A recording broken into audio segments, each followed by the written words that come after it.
বন্ধুরা, হুম হুম হুম, হ্যামস্টার নিয়ে কথা বলবো। তো হ্যামস্টার যারা টোকেন, ঠিক আছে, যে যেটা কানেক্ট করছে এই যে এয়ারড্রপে যাই। ঠিক আছে, আপনারা এই যে আমি 1477, তো আপনার উইথড্র অপশনে গিয়ে এখানে আশা করি সবাই উইথড্র কানেক্ট করে নিয়েছেন। তো আমি বাইন্যান্সে কানেক্ট করেছি, তো ওরা কিন্তু পেমেন্ট ডান করে দিয়েছে, দেখাই উইথড্র অপশন থেকে বাইন্যান্সে। তো আমি বাইন্যান্সে করেছি, দেখেন আপনাদের দেখাচ্ছি যে এখানে যাবেন। ঠিক আছে, আপনাদের এখানে টাকা কত আছে জানি না, আপনাদের যত অ্যামাউন্ট আছে নিচে যাবেন, সবচেয়ে লোয়েস্ট কোডের নিচে গেলে এই যে নিচে আপনার কত টোকেন তা দেখতে পাবেন। তো আমি এই যে দেখেন আমি 478টা পেয়ে গেছি, আর যেটা লকেড আছে ওইটা আপনার নেক্সট এয়ারড্রপ যখন ওপেন হবে তখন পেয়ে যাবেন। তো এবারকার হ্যামস্টারে, ঠিক আছে, তো আপনার টোকেনটা প্রাইস প্রেডিকশনটাকে দেখি যে ক্রমে যাই। ঠিক আছে, ক্রোম থেকে এই যে আপনারা দেখতে পারেন, এই যে ওভারভিউতে যাই। ঠিক আছে, ওভারঅল এটার প্রাইস এক সেন্টের মতো। ঠিক আছে, এই যে দেখেন ক্যান্ডেলটা দেখলে ওকে এক্স এর ভিতরে, ঠিক আছে, ওকে এক্স এর প্রাইস গুলো যে আমি আপনাদের একটু দেখাই। উম, উম, উম, দুটা নাম,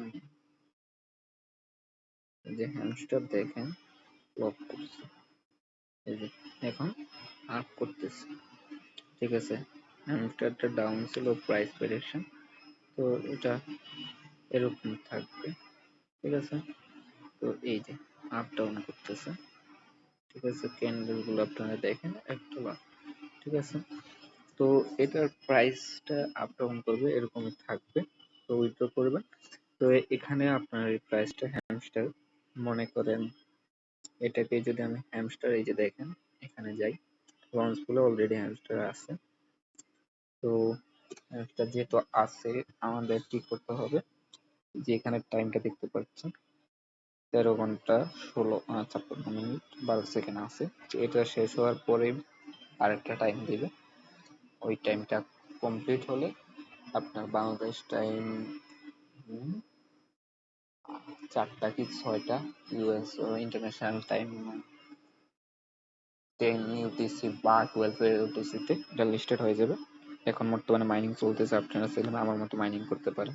বিএনবি নিয়ে মাইনিং করলে বা এয়ার লকে পালাইলে আপনার এটা একটা নির্দিষ্ট অ্যামাউন্ট এখান থেকে ক্লাইম অপশনে থেকে ক্লাইম করে নেবেন।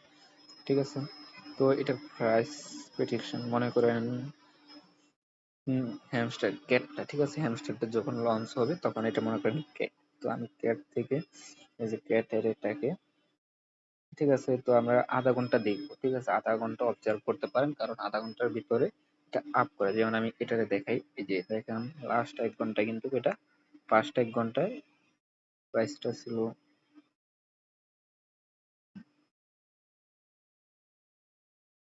এই যে দেখেন প্রথমে ছিল 9.4। ঠিক আছে, 9.4টা পরবর্তীতে প্রথমে 1 ঘন্টা 9.4, পরের ঘন্টা দেখেন এটা $1 আপ করেছে। ঠিক আছে, তো এরকম ওইটাও আপ করার সম্ভাবনা থাকে, কারণ আর আধা ঘন্টা যেহেতুই প্রাইস থাকবে, আধা ঘন্টা ডাউন খাইলে আর উপরে যাক, আধা ঘন্টার ভিতরে পরে সেল করে দিবেন, রাখবেন, কারণ এরপরে এটা ডাউন করার সম্ভাবনা আছে। দেখতে পাচ্ছেন পরবর্তীতে কি একটা ডাউন খেয়েছে। ঠিক আছে, তো এতটুকু।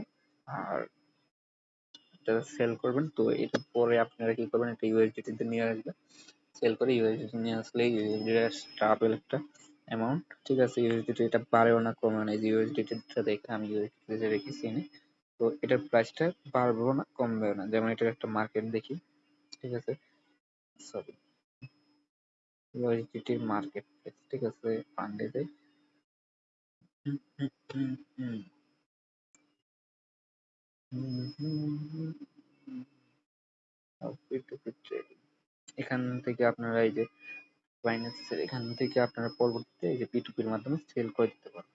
ঠিক আছে, তো এই যে এখানে অপশন থেকে আপনি ফান্ডে নিয়ে পরে সেল করে বাই করলে আমরা সেল অপশনে গিয়ে দেখেন প্রাইস কত, এই যে যার কাছে সেল করে দিতে হবে। ঠিক আছে, তো এখান থেকে সেল অপশনে গিয়ে আপনাদের টাকার অ্যামাউন্ট সব এই সেলে গেলে ক্লিক করে তারপর ক্লিক করা হয়ে যাবে। ঠিক আছে, এতটুকু আজকের জন্য, এটুকু সব ভালো থাকবেন।